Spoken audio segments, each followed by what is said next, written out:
Yo, what's going on, everyone? Welcome back to the JT Sports Podcast. I'm your host, JT. Real quick, do me a favor. Hit that like button, subscribe to the channel, and turn on post notifications so you don't miss when we drop new content. Check us out on Apple and Spotify. If you're listening on podcasting platforms, give us a 5-star review if you enjoy. What's up, everyone? I'm back talking college ball with y'all boys, man. Don't let the Jalen Rashada lawsuit against Billy Napier and the Florida Collective distract you from the fact that Florida was absolutely cooking during this transfer portal cycle. And on this episode, I want to break down and analyze the Gators' top 5 portal class. I also want to explain why I believe Brian Kelly is never going to win a national championship at LSU. I got a bold prediction for Oklahoma. And I want to give flowers to college football coaches that don't get enough respect. Before you dive into it, here's a quick word from our partner, Mint Mobile. When you pay your phone bill, do you always tell yourself, man, I'm spending way too much money on this shit? Are you looking to save? Our partner Mint Mobile has you covered with plans as low as $15 a month that give you unlimited talk, text, and high-speed data on the nation's largest 5G network. Switch to Mint Mobile right now and start saving on your monthly phone bill. Go to trymintmobile.com/JTSports or click the link in the description or pick comment below to get access to premium wireless for as low as $15 a month. Right now, new customers that purchase a Mint Mobile plan before May 31st will also receive a 6-month subscription to Paramount Plus for no additional cost. So what are you waiting for? Switching to Mint is easy. It only takes 15 minutes to do. You can get a new phone or keep the current one that you got. Go to trymintmobile.com/JTSports or click the link in the description or pin comment below and start saving on your monthly phone bill and get a 6-month subscription to Paramount Plus for no additional charge when you sign up before May 31st. Hurry, this offer won't last long, so switch to Mint Mobile today. Don't let the Jalen Rashada lawsuit distract you from the fact that Billy Napier was absolutely cooking during this transfer portal cycle. He brings a top 5 portal class to the swamp. You get Arizona State transfer Elijah Badger, who is the best wide receiver available in the late spring portal window. He's coming off 2 very productive seasons with the Sun Devils. In 2022, he had 70 receptions for 866 receiving yards and 7 touchdown grabs. Now, his production slightly dipped a little bit in 2023, but that was mainly due to him not having great quarterback play, and he was still really good. He had 65 receptions, 713 receiving yards, and 3 touchdowns. You also bring in another wide receiver transfer from Wisconsin and Chimere DK, who had 17 yards per reception last season. And him and Graham Mertz already have a little bit of chemistry with each other because they both played on Wisconsin in 2022 before Graham Mertz transferred to Florida. And with Chimere DK and Elijah Badger, pairing those guys up with your best returning wideout from last season and Eugene Wilson, not only do you have 3 quality wideouts as your starters, but you also have a lot of depth in your receiver room. And I think that Florida has one of the deepest wide receiver cores in the SEC coming into this season. Now, one of your biggest, most high-profile gets from this portal cycle was getting Jason Zandamela, who was the number 1 ranked interior offensive lineman in the portal. He was the 2nd ranked offensive lineman overall this cycle behind Caden Proctor. Now, I don't expect this guy to play right away this season. He probably could use an added year of development to refine his skills, and he has 4 years of eligibility. And he initially arrived on campus at USC at the start of this year, but after 3 months and a few spring practices, he decided that he wanted to transfer because he wanted to be close to home. And he is a huge pickup for several reasons. This dude has a lot of upside and a lot of potential to be a future All-American for the Gators. He was the number 1 ranked interior offensive lineman in that 2024 class. He was highly touted, highly sought after. And if Florida can bring this guy in and develop him properly, you know, he's going to be a really good player for Billy Napier. He was a former rugby player, super athletic with great size, 6'3", 306 pounds. This was an incredible get for the Florida Gators and company. You also get another offensive lineman and offensive tackle Brandon Dixon Crenshaw, who comes from San Diego State. He was a 3-year starter for the Aztecs, playing significant snaps at both tackle spots. He's projected to be Florida's starting right tackle this season. Their left tackle is already pretty good, but let's say their starting left tackle gets injured, you can swing him over there and he can still be really productive.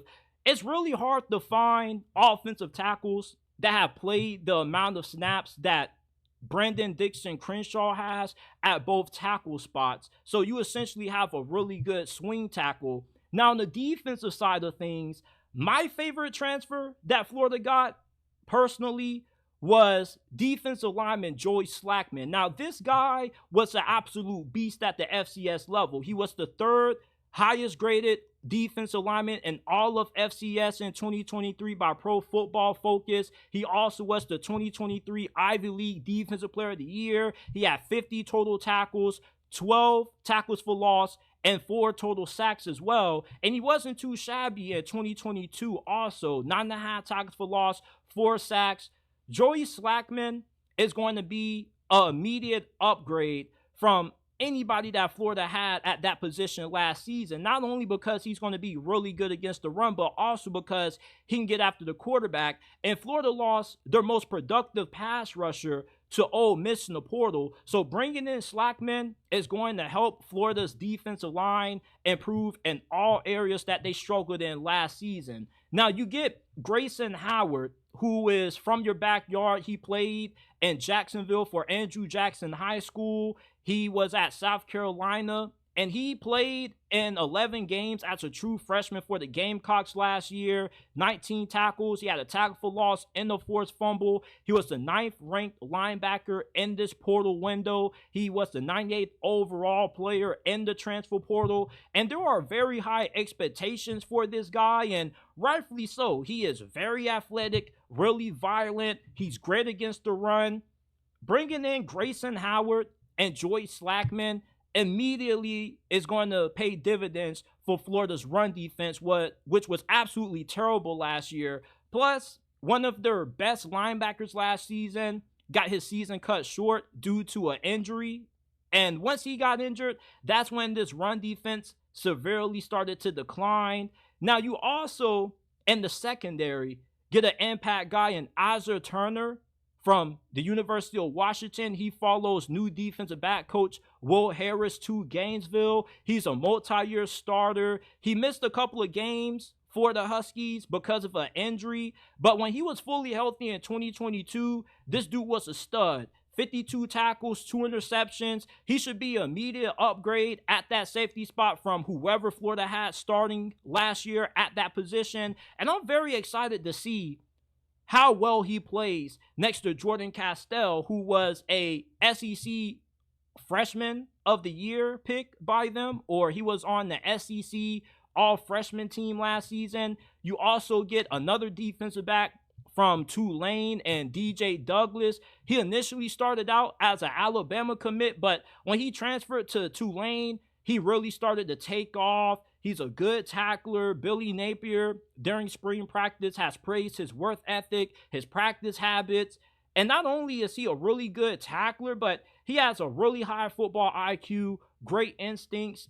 And a big problem that I noticed with Florida's defense last season was that they gave up a lot of big plays because guys were out of position. They were blown coverages. So bringing in 2 experienced guys and DJ Douglas, who's projected to play the star position for you, and Isaiah Turner, who's going to be playing that other safety spot next to Jordan Castell, this secondary should be tremendously improved, at least on the back end of things. Cornerback still is a work in progress. You also got a couple of cornerback transfers. We already know the most noteworthy one was getting former Colorado corner Kermani McLean. He's coming in as a preferred walk-on. He's going to have to earn his scholarship. He's going to have to earn the role on the team.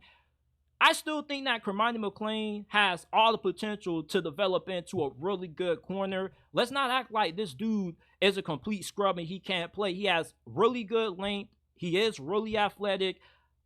And the reason I feel he didn't work out at Colorado was because he never should have went there in the first place. You see, my theory for why Kermani decided to flip from, Miami to Colorado was because his parents were in his ears and they were saying, bro, like, why wouldn't you want to play for Deion Sanders, who is a Hall of Famer, one of the greatest to ever play your position?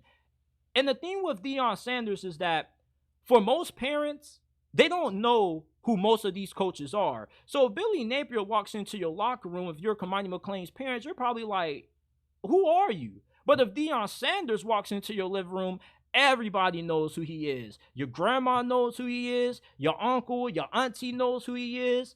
So, of course, parents are going to be a little bit more inclined to encourage their kids to play for somebody who they already know, who's really recognizable. And I never felt like Hermione McLean was a good fit for Colorado. The coaching maybe had been a little bit too tough for him, but he also had some character issues that he needs to work on. He first got to Colorado back in the start of fall camp, out of shape. He couldn't learn the playbook. And when he was in the games, outside of that USC performance that he had and the brief action that we saw him in against the Trojans, he was not that good. So going to Florida, being coached up by Will Harris, I think will be good for his development. And it also gives him a chance to rebuild himself. Similar to Spencer Rattler, when he got benched for Caleb Williams at Oklahoma and transferred to South Carolina, he reinvented himself as a person. And Billy Napier, I think, is a pretty likable guy. He definitely should be able to help Hermione McLean get back on the right track. And you're getting this guy for pretty much nothing. I don't think you had to dish out any NIL money to get him, because it's not like there were any other Power 5 schools who were jumping at the bit to get this dude. It seems like his best two options outside of Florida was either going to Memphis or USF. So you're getting him as a preferred walk-on spot. He's going to have to earn his role on the team. And with him having to be a little bit humble, because remember, this dude was the #1 ranked cornerback coming out of his high school class. You go from that to eventually getting kicked to the curb by Deion Sanders and now having to take a preferred walk-on spot with Florida. It doesn't get any more humbling than that. If that doesn't motivate Hermione McLean, then nothing else will. But this was an incredible transfer portal class that Billy Napier brought in. There's a couple of more guys that we could talk about, but these are the main guys that I feel are going to have a big impact on Florida this year. And I don't think we're not going to see Hermione McLean play for Florida at all. Injuries occur. Guys end up getting kicked off during the team for strange reasons throughout the season. So you never know, but I definitely feel him getting a change of scenery, going to Gainesville from Boulder is definitely going to be what he needs to get back in the right direction from a career standpoint. And the whole Jaden Rashada lawsuit, I feel, just kind of has overshadowed how great of a job Billy Napier and his staff have done of assembling such a great transfer portal class. And their recruiting classes have also been really good also. So it's only a matter of time for this talent to start paying dividends on the field if Billy Napier is just a halfway decent coach. I believe the ceiling of LSU football is limited under head coach Brian Kelly. Now, when he first got to Baton Rouge, he exceeded a lot of expectations. They won 10 games. Most of us thought that his first season at LSU was going to be a rebuild. And, things started out a little bit slow year one for Brian Kelly. They lost to LSU due to a special teams mishap. They got curb stomped at home by Tennessee 40-13. But then, during the middle portion of the season, they really got hot. Remember, they had that stretch when they beat Ole Miss and they upset Alabama in overtime. And then they make it to the SEC championship. And yes, they did lose to Georgia. Jaden Daniels got injured in that game. But overall, they massively overachieved year one under Brian Kelly. So going into year two, around this time last year, do you remember when a lot of people in the college football media were picking LSU to win the SEC West last year? Because remember, they told us that LSU beating Alabama was the sign that it was a changing of the guard in the SEC, and many people didn't think Alabama was going to be good because of their offensive line and quarterback woes. And then, LSU gets into the season and they start off on a sour note, losing by multiple possessions to Florida State. Then they lose in a shootout to Ole Miss, which is a game that could have went either way. And then you beat Mizzou, and then you lose to Bama 42-28. And that's when, I felt things kind of were a little bit of a letdown for Brian Kelly because you beat LSU at home. Well, you beat Alabama at home last year, and you're thinking with Alabama's quarterback situation and them not really being all that potent on offense that you really have a good chance at being able to win that game with how good Jaden Daniels played last season. And how often do you see a team with the Heisman Trophy winner and two first-round caliber wide receivers with a pretty decent offensive line not only miss out on the conference championship game, but entirely miss the playoffs altogether? You don't really see it all that often. And my problem with Brian Kelly and why I don't have a lot of confidence he's going to win a national championship at LSU is because this dude is always making excuses. Remember, the biggest reason why he left Notre Dame was because although he was getting them to the college football playoffs, he didn't have the necessary blue chip talent to be able to take down the Clemson or Alabama in the first round. Remember, the Fighting Irish would get into the postseason and it would get sent right back to Cancun right as soon as they got there because they didn't have the talent according to Brian Kelly. He couldn't get the kind of caliber of recruits needed to take down a school of Alabama or Georgia's caliber, right? But then Marcus Freeman replaces Brian Kelly, and he's recruiting at a way higher level than what Brian Kelly ever did for the Fighting Irish. And Brian Kelly has done a really good job recruiting at LSU, but he makes it seem as if, some of the guys that he misses out on is because LSU is unwilling to pay players. And it really irks me how dishonest this dude can be at times. And when he first got the LSU job, remember he had the whole incident where he got backlash for trying to fake having a Louisiana accent. And I kind of ignored those things and I gave him the benefit of a doubt. But after what happened last season and the excuses that he kind of continues to make, like, remember he wanted that Dominic Williams dude, that TCU defensive tackle, and when he didn't get him, he tried to play it off and say, man, we're not in the business of trying to pay everybody. Like, we still want guys who want to be here. Like, stop the BS, man.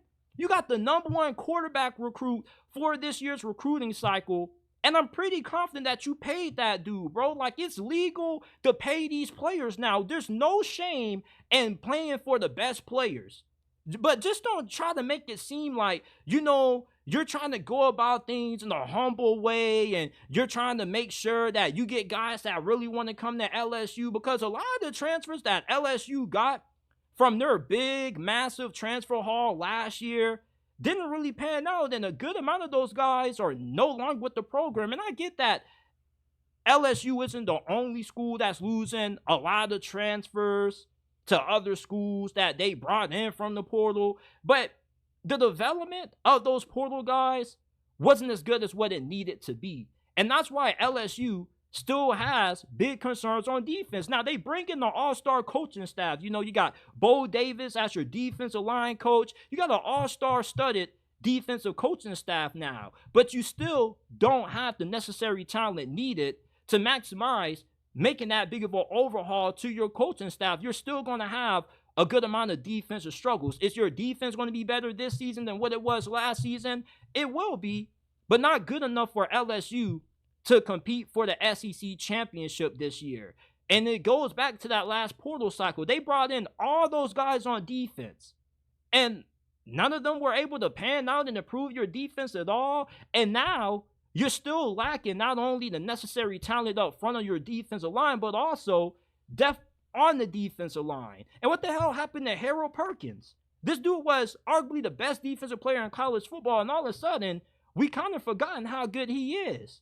And I get that Rome wasn't built overnight, but at a school like LSU, it shouldn't take this long for you to turn this team into a contender, especially with how well things went for you year one out the gate. And that's why I never really bought the LSU hype last year. And I just go back to looking at what happened at Notre Dame and him complaining about how he didn't have the necessary athletes needed to take down the Alabama. But meanwhile, I look at a guy like Kalen DeBoer, who in only 2 seasons at Washington took them to multiple 10-win seasons, a Pac-12 championship, a college football playoff appearance, and a national championship.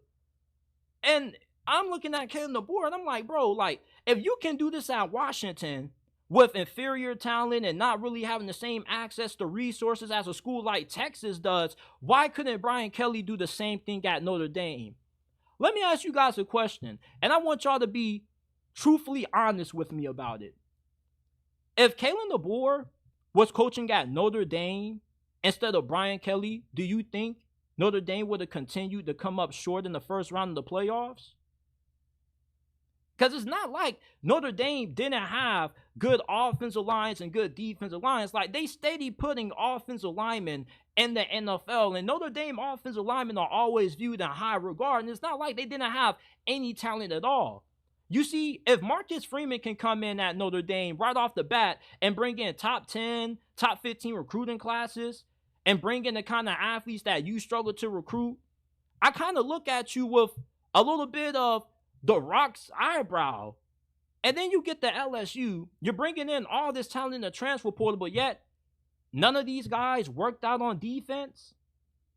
You see, when Brian Kelly was at LSU, he was a big fish in the small pond. But now in the SEC, he's a big fish in the ocean, swimming with sharks, with guys like Lane Kiffin, Kalen DeBoer, Steve Sarkisian, Kirby Smart, and Josh Heupel. These head coaches are just as good, or if not better, than what Brian Kelly is. And the more I think about Brian Kelly and how the past 2 years have gone at LSU, the more I start to believe that this dude's stock is highly inflated and he's just a tad bit overrated.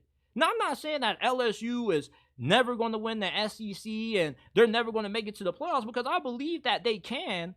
I just don't think that they're ever going to win a national championship with Brian Kelly. And I heard Greg McElroy give Brian Kelly a 50% chance to win a natty at LSU. I give him a 0% chance. I might be nice and give him a 0.001% chance, but I don't see him being able to take down Texas. I don't even see him being able to get past Kirby Smart or Georgia. Kirby Smart is just a different breed. You know, he was able to take down Nick Saban at home, but we saw how that shit went last season. You can blame it on Jaden Daniels getting injured, but even if he was healthy, Alabama was still going to win that game. I just don't see the juice with Brian Kelly. You know, with all of the resources that he has at LSU, you would think that he would be able to win a national championship, but it's the fact that there are other coaches who have taken the same situation that Brian Kelly has been in at Notre Dame and done more with it. And I tend to favor coaches who can do more with less. Like, Lane Kiffin doesn't have nowhere close to the resources that Brian Kelly has access to at Ole Miss, but Ole Miss is expected to be a contender for the national championship this year. Did it take him a little bit of time to build that at Ole Miss? Yes, but you look at the level that the Rebels are at under the Lane train, and I'm just looking at LSU kind of somewhat being stagnant. It's like, we got to stop acting like the media wasn't trying to crown LSU the new kings of the SEC West last year. That's what I'm trying to say. Like, people's expectations have been so high the last 2 years for Brian Kelly, and all of a sudden, we should recalibrate them. We should just go back on, you know, what predictions were last year, because you had the Heisman Trophy winner. You had 2 first-round wide receivers, and the most you could do is win 10 games? You couldn't even beat Alabama. You had a better offensive team than what Alabama did. Hell, you had a better overall team, in my opinion, than what Alabama did. But you want to know what the difference was between Alabama and LSU last year? The coaching. You put Nick Saban on those Brian Kelly Notre Dame teams instead of him. Do you think they continue to come up short in the college football playoffs? There's something that makes great coaches great coaches. And normally the coaches that you can find that are good are ones that can do more with less. But the guys who constantly need more and more and more and more to win, I just can't have confidence in you being able to win a natty when you're in the conference with most of college football's best coaches. Everybody has a stacked team in the SEC. Everybody can pretty much damn near buy a team now. I just don't see LSU going anywhere further than maybe making it to a national championship, but I can't see them winning. I just don't think that Brian Kelly has it in his blood to be a national championship winning coach. I just don't see it. This man made it to the national championship in 2012 and got absolutely slaughtered by Alabama that year. And I get that that was an all-time great Alabama team. But it's just so many times I've seen Brian Kelly get into these big games and come up empty. And last season, it's like that was your best opportunity to win the SEC West. You were going up against a down Alabama team and the SEC West that Ole Miss ended up being better than you. Ole Miss just had their first 11-win season in program history. Lane Kiffin's doing more with less. Meanwhile, Brian Kelly continues to make more excuses, having superior resources than the majority of other coaches in the sport. Kellen DeBoer in 2 seasons transformed Washington's program and did more than any head coach has done there in the past 2-3 decades, man. Even Chris Peterson didn't have the amount of success that Kellen DeBoer had, and he was at Washington for a pretty damn long time. With Kellen DeBoer being in this conference, Steve Sarkisian, Kirby Smart, I just don't see LSU making it to a national championship win. I just don't see it. And you can say that maybe I'm writing off Brian Kelly a little bit too early, but, you know, I'm just somebody who goes off your track record. And based off Brian Kelly's track record, I just don't see any reason to give him the benefit of a doubt that he will. He is a good coach. I'm not taking that away from him, but you can be a good coach and still not be good enough to win a national championship. We've seen it plenty of times. You mean to tell me that if you had the opportunity, LSU fans, to pick between Brian Kelly or Kellen DeBoer, you're taking Brian Kelly over Kellen DeBoer, a guy who just went to the national championship, not having a top 10 roster or a top 10 recruiting class? As a matter of fact, the dude wasn't even able to get none of his recruiting classes on the field to really make a big impact. He inherited what Jimmy Lake was unable to win with. You can call me a hater and say that I may be counting out Brian Kelly too soon, but I just don't see any reason to buy any stock to him winning a natty with the Tigers down in Baton Rouge. And I like LSU. You know, like, and I kind of miss Ed Orgeron. I miss him saying, "Go Tigers." You feel me? It seems like he was a better culture fit for LSU than what Brian Kelly is. And college football isn't just about how good of a coach you are.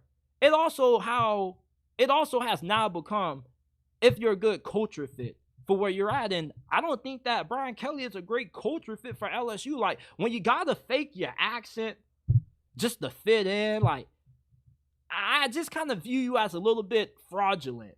You know, I kind of view you as a fraud. And, you know, I kind of think that LSU kind of has peaked already under Brian Kelly. Just a tad bit. Now, at most, they probably end up winning 11 games, and they may win an SEC championship or two, but I promise you, they probably would never win a natty under Brian Kelly. And I'm really confident in that. And I'm willing to bet money on that. I'm willing to bet over the next 3 to 4 years, LSU does not win a national championship. And I'm just wondering, how long does it truly take for Brian Kelly to win out of school at LSU with superior resources than what he claimed he never had at Notre Dame? Imagine if Notre Dame makes it to the college football playoffs this year and they win a playoff game. But LSU, either they miss the playoffs or they end up getting sent home in the first round. How bad of a look is that going to look on Brian Kelly? I'm just saying there are plenty of other coaches that are doing more with less. But yet Brian Kelly, you know, he didn't get the TCU kid. Oh, well, we weren't really to spend so much. What do you mean you're not willing to spend so much? Did you use all the NIL money that you had on guys that didn't work out? You only brought in 7 transfers. I mean, come on. You mean to tell me that those pockets ain't deep enough to get a dude like Dominic Williams? You mean to tell me that Dominic Williams rather play for Oklahoma than LSU when LSU is a way bigger brand than Oklahoma? No disrespect to my Sooner fan base out there, but let's just be honest, bro. When you think of LSU versus Oklahoma and who has the bigger brand recognition, it's LSU. I just don't see it with Brian Kelly. I get why some people don't want to write him off, but I think about how people just tried to say that LSU was going to be the new kings of the West over Nick Saban, and I still got a little bit of a sour taste in my mouth. Kalen DeBoer is about to coach circles around Brian Kelly. I'll go as far as to say that I don't even think he'll be able to beat Alabama as long as Kalen DeBoer is the head coach this year, or the head coach of the future. As long as Kalen DeBoer stays at Alabama, which he probably is going to be there for a lifetime, I don't see Brian Kelly getting too many wins over him, man. Kalen DeBoer is a stud. Steve Sarkisian is a stud. It took Steve Sarkisian a while to get it together, but he finally has his foot underneath him down in Austin. Even Lane Kiffin. It's just that SEC is so much different now than what it was a couple of years ago, because all of the best coaches damn near in the sport are in this conference. Brian Kelly isn't the only good coach here. You mean to tell me that you don't think Texas has better than a 50% chance to win a national championship? There are like 4 programs right now that I think have a way better chance at winning a national championship than what LSU does with Brian Kelly. I'm going to name them. Kirby Smart is going to get another one. Texas probably could get one. Alabama definitely could win one with Kalen DeBoer. And even Ole Miss, with how big of a juggernaut they've become. Hell, I'll even put Tennessee over LSU. I may be sounding like a Brian Kelly hater, but I really just don't see the juice with this guy anymore, bro. I really don't. One of my bold predictions for this upcoming season is that Oklahoma is going to have an elite defense. Brent Venables is entering his 3rd season with the Oklahoma Sooners football program, and this should finally be a defense that should play at a top 50 or top 40 level this year.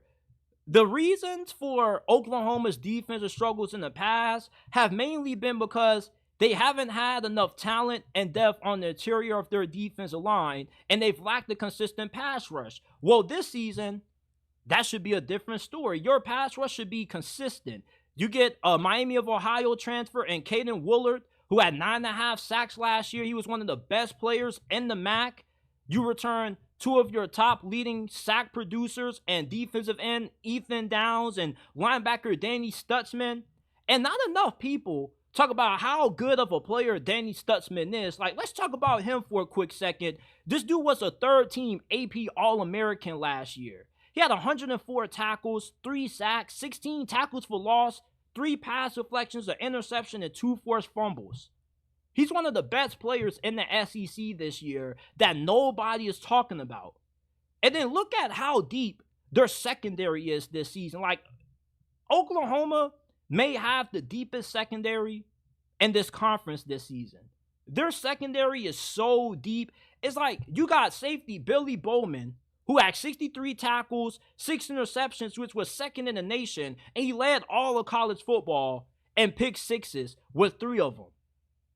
And then you have cornerbacks Gentry Williams, Woody Washington, who also are really good, experienced, productive guys. This secondary not only has great depth, but they also have great starting caliber talent. I mean, there aren't too many schools that you can say are 2 and 3 deep like Oklahoma is going into this season, especially in this new age of the transfer portal. A lot of these guys could be starters for LSU. And they could be starting for Brian Kelly this year, the guy we was just talking about. A lot of these guys who are probably not going to play for Oklahoma this year are good enough that they can start on a handful of Power 5 programs this year. That's how deep Oklahoma's secondary is. And it's a good reason why they were 3rd in the nation in takeaways last season. And they should remain at least top 10 in that category going into this season with so much experience returning and proven production. And on the interior of their defensive line, you get Dominic Williams from TCU, who Brian Kelly was butthurt that he wasn't able to get. You get Jermaine Lowell from Louisville. Now, he had a down 2023 season, but in 2022, this dude was an absolute monster. Oklahoma is going to shock a lot of people with how good they're going to be this year. Now, I don't know about their offense. I got some questions about Jackson Arnold, how consistent he's going to be, how it's going to work with that new OC they have, replacing Jeff Lebby. And the offensive line also has, some concerns too with the amount of transfers that they're bringing in, are they going to be able to have that offensive line playing at an elite level? But in terms of this defense can be what carries Oklahoma this year. And that defense played really good for the first half of last season up until they beat Texas. It was really weird that when they got against Texas, because that game was damn near like their Super Bowl, because after it, they never played at that same level for the remainder of the season. But with how good you're going to be on the defensive line and with how deep and talented your secondary is, it's really hard for this defense to be anything less than, at minimum, a top 50 unit. And Brent Venables, I love this dude. He's one of my favorite head coaches in college football. But if this defense can't perform this year, then I do have some question marks about him being able to succeed in Norman. Because if you're a defensive-minded coach, the worst part of your team for 3 years straight can't be your defense. And he put together some really great defenses during his time at Clemson. And I get that Rome wasn't built in a day. And it was going to take some time, because anytime you're lacking talent and depth on the defensive line, it's just not something that you can fix from one portal class or one recruiting cycle, because you also have to develop those guys. But one thing that Brent Venables has done at a very high level is develop the recruits that he's brought in. Hell, most of the guys in this secondary that have played at a high level were Brent Venables recruits. They had a freshman last year that was one of the best freshmen in all of the Big 12. So with how well Oklahoma has recruited, especially on defense, and how good they are at developing players on that side of the football, there's no reason why this shouldn't be elite defense in 2024, man. And with how their schedule lines up, there are tons of teams this season that have question marks on defense. LSU has question marks on defense. And hell, even though LSU has an all-star studded coaching staff, what they're lacking is the talent. Oklahoma has that. I just can't see Oklahoma's defense not being elite this year. And it's a large reason why I believe this team is being heavily overlooked. There are people who don't even have Oklahoma in their top 25s. Like, what are we doing? This team, according to 247 Sports, when they look at overall team talent and they put together your transfer portal rankings and your recruiting rankings, Oklahoma's a top 15 team. They're like 12th. Last season, they were the 7th most talented team in college football according to 247 Sports Team Talent Composite rankings. This is year 3 for Brent Venables. I've been a little bit patient with them. I haven't been too critical of him his first 2 years, because I understand that he had to rebuild some things, especially when you got to rebuild a defense that played under Lincoln Riley. Lincoln Riley, he doesn't really prioritize defense. It took him until him getting his ass kicked last year to finally realize, hey, we definitely do have to prioritize defense, especially when we're going to the Big Ten, because it's a different style of football down there in that part of the country. But for Brent Venables, though, he understands it. That's why they went and they got a Dominic Williams, who had 33 tackles and 5 tackles for loss and 3 sacks for TCU last year. That's why you go and you get a Jermaine Lowell from Louisville. There's just a lot of talent on this Oklahoma defense that isn't getting talked about enough. I'm really surprised that the national media is overlooking this team as much as what they are. This defense is super talented, and they're stacked at nearly every position on their secondary. If one guy gets injured, next man up. They got 4- and 5-star recruits at every position on that secondary. Linebackers, stacked. Defensive line, pretty good. It's just we got to start seeing production out of that defensive line. But if that defensive line puts it all together, like how I believe they will, with how shut down that secondary is going to be, it's going to be tough to beat Oklahoma this year, even if their offense struggles, because they can help out their offense with how good they are at forcing takeaways. One way to help out your offense, the best offense, is a great defense. You get a turnover, you put your offense in favorable field position. I really like Oklahoma's defense this year, and I'm really high on Oklahoma as a team. It was a Sooners fan in my comment section who's been a loyal subscriber for some time who says he can see them going to Atlanta. I don't know about that, because I still got to see more out of that offense, but I'm definitely not going to write them off, though. You definitely up there. In terms of ranking the best defenses in the SEC going into this year, Oklahoma at least can't be no less than top 3 or top 5. There are so many teams in this conference that couldn't get defense right. LSU, Ole Miss, Tennessee, they're still trying to figure it out. Don't sleep on Oklahoma's defense in 2024. My bold prediction is that this is going to be an elite unit. Brent Venables is finally going to have a Brent Venables style defense. It's going to be aggressive. It's going to be attacking. It's going to be suffocating. And it's going to be hard to score on them. You're going to be hard-pressed to find as many teams that are as deep as what Oklahoma is on this side of the football. I want to give some flowers to coaches in college football right now that don't get the respect they deserve from fans and the national media. Kalen DeBoer is the first one up, bro. He is, in my opinion, the undisputed second-best head coach in college football. Ain't no Ryan Day, Brian Kelly, or whoever else is better than this dude. This dude is a head coach prodigy, man.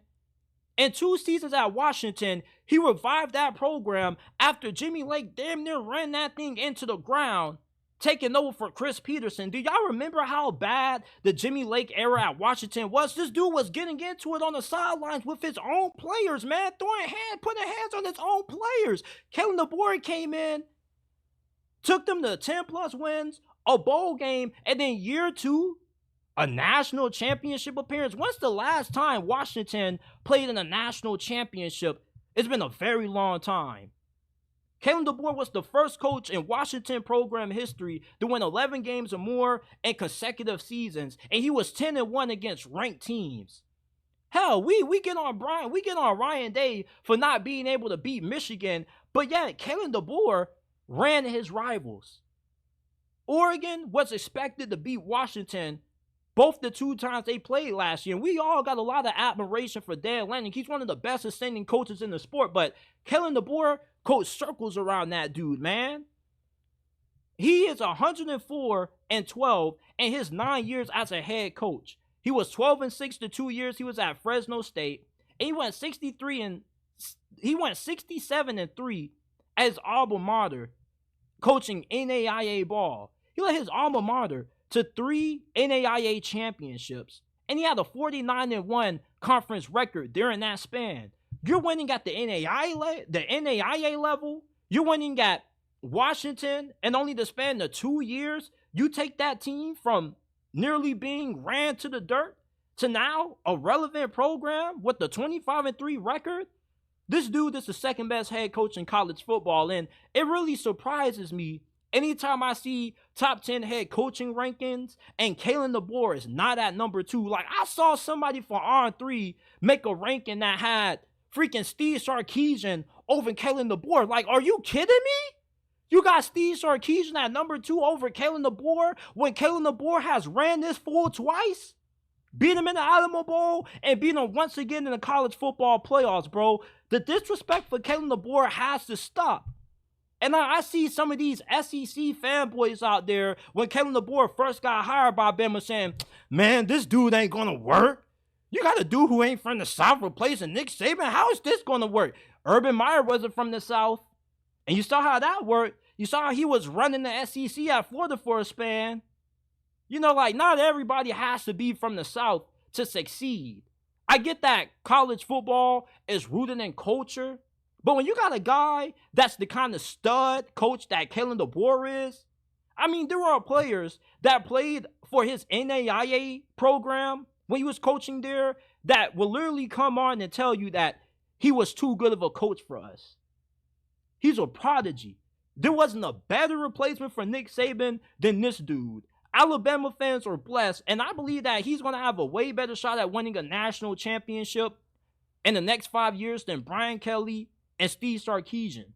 Mark Stoops, initially, before Texas A&M decided to hire Mike Elko, it was reported that Mark Stoops was going to be the dude replacing Jimbo Fisher down in College Station, and I was really surprised at the amount of backlash that news received. And then ultimately, you know, it came out that it wasn't really true, and I guess Mark Stoops ended up going back to Kentucky, and Kentucky ended up upping his pay. But I felt that backlash was really unnecessary because Mark Stoops In terms of somebody who's able to do more with less, it doesn't get better than this dude.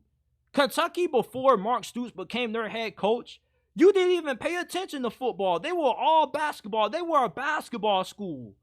Mark Stoops gets into that thing, and he becomes Kentucky's all-time winningest coach, and currently the SEC's longer tenured coach at 12 years.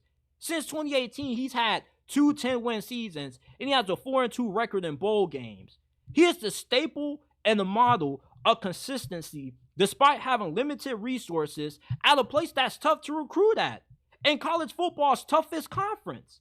Like, will Kentucky ever make it to a college football playoffs? They may have a year where, they may pop off, because something else that doesn't get talked about enough with Mark Stoops is that he's one of the best coaches in America when it comes to developing talent.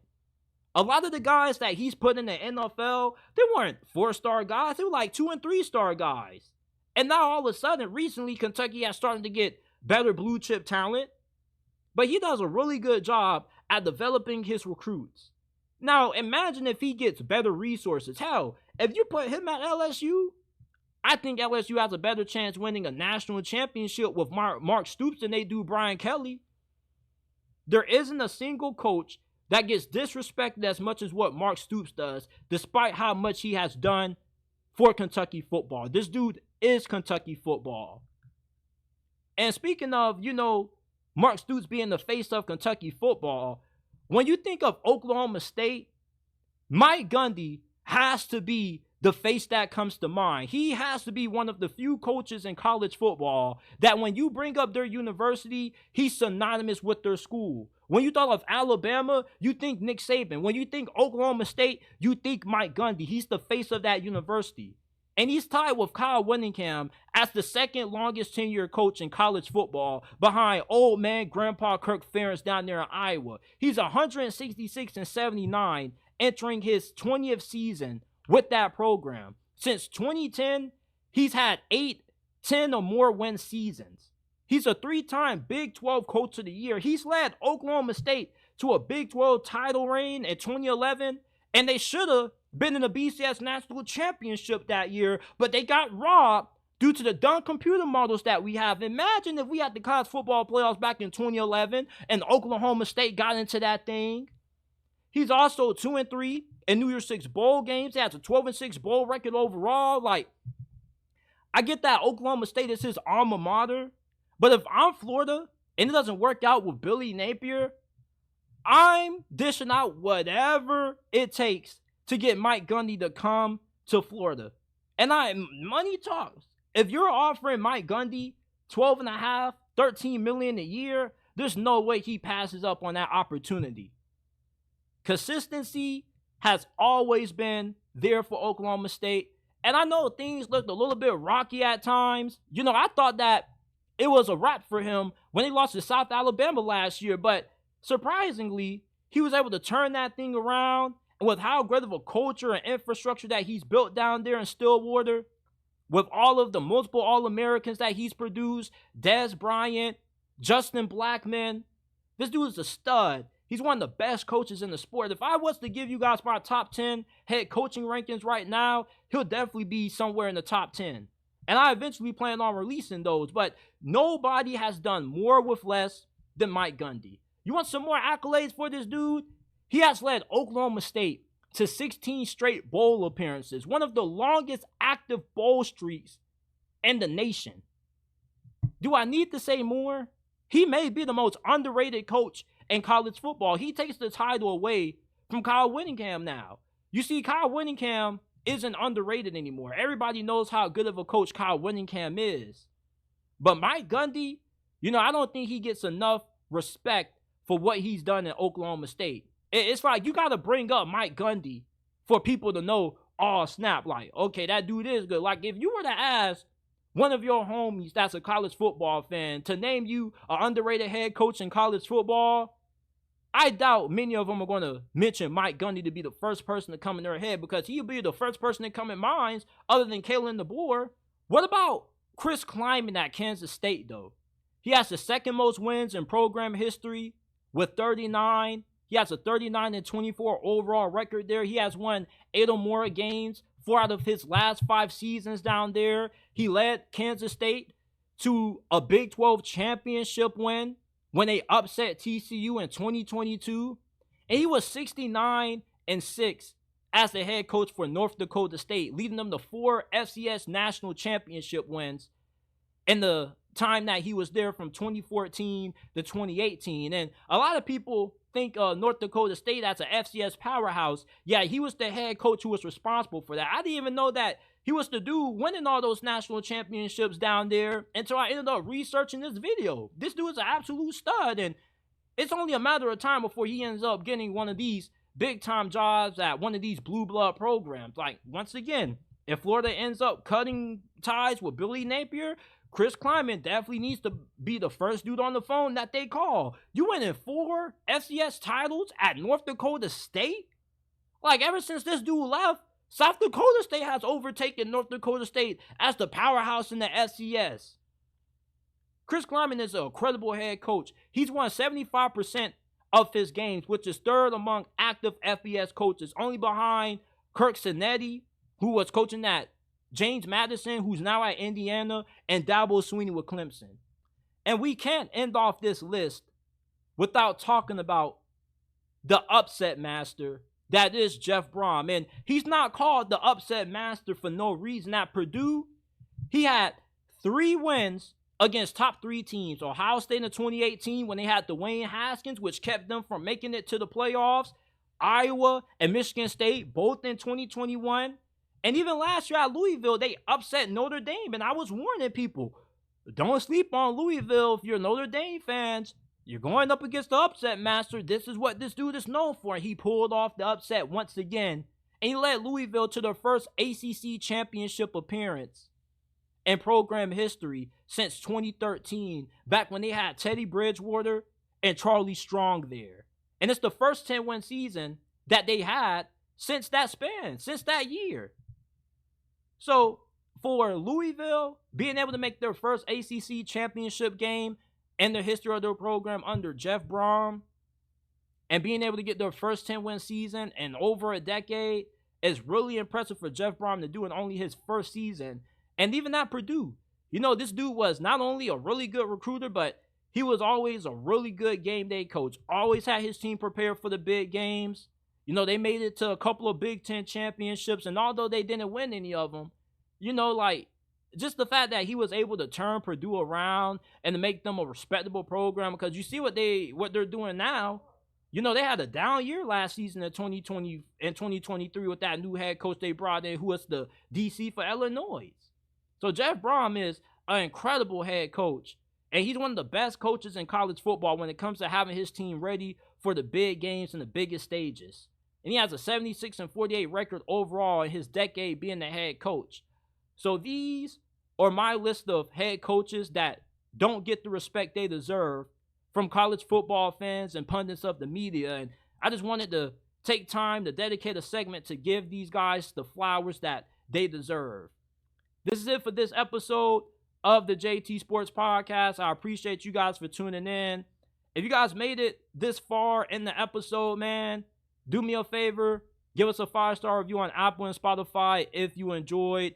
You guys don't know how many damn retakes we had to do for this episode, man. It took me like a whole hour to finally get this episode going, bro. I started over like 10, 20 times doing this thing, man. But I appreciate you guys for listening all the way through. Follow us on Instagram at JTSports_ and on X at JTSports_ And I will see you guys shortly with another episode talking more college football on the JT Sports Podcast.